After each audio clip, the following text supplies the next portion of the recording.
Delhi NCR में आंधी तूफान के साथ झमाझम बारिश। दिल्ली एनसीआर इलाके में आंधी तूफान के साथ बारिश हुई। इससे पहले मौसम विभाग ने हल्की बारिश का अनुमान जताया था। मौसम विभाग ने कहा 40 से 50 किलोमीटर प्रति घंटे की रफ्तार से हवाएं भी चल सकती हैं। राहुल गांधी को लद्दाख के बीजेपी सांसद का जवाब, हाँ चीन ने किया कब्जा। कांग्रेस के पूर्व अध्यक्ष राहुल गांधी लगातार भारत चीन सीमा विवाद को लेकर केंद्र सरकार पर निशाना साध रहे हैं। इसी बीच लद्दाख के भाजपा सांसद जमयांग ने ट्वीट कर कहा, हाँ चीन ने भारतीय जमीन पर कब्जा किया है, लेकिन कांग्रेस के कार्यकाल में। नेपाल के प्रधानमंत्री बोले, लिपुलेख की जमीन हमारी, इसे लौटाए भारत सरकार। नेपाल के प्रधानमंत्री ओली ने कहा, सेना रख कर हमारी जमीन छीनी गई है। जब तक वहाँ भारतीय सेना की मौजूदगी नहीं थी तब तक वह जमीन हमारे पास थी, लेकिन सेना रखने के कारण हम उधर नहीं जा सकते।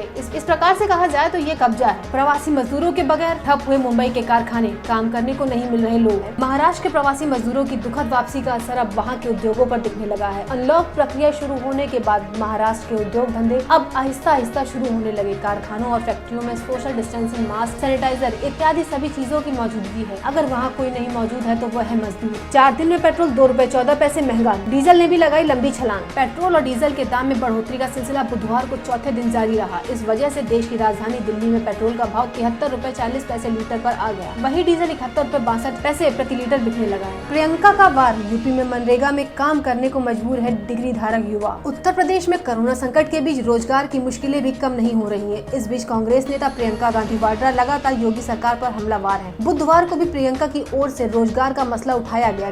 कांग्रेस नेता ने दावा किया कि आज यूपी में एमए बीएड किए हुए युवा मनरेगा में काम करने को मजबूर है। मुंबई की भीड़ में सीएम उद्धव चिंतित, कहा दी गई छूट हटा सकते हैं हम।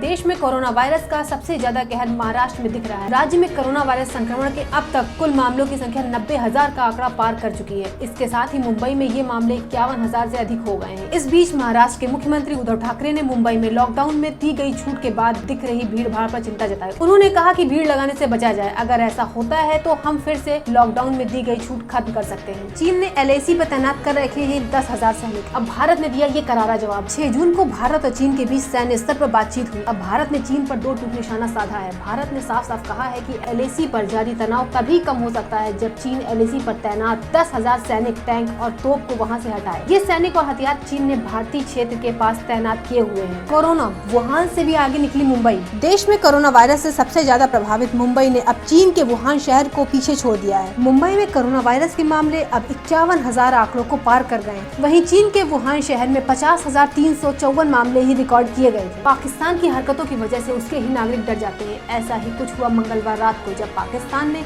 अपने ही फाइटर जेट से मिलिट्री ड्रिल की। पाकिस्तान के नागरिकों को लगा कि भारत ने बालाकोट जैसी सर्जिकल एयर स्ट्राइक कर दी है।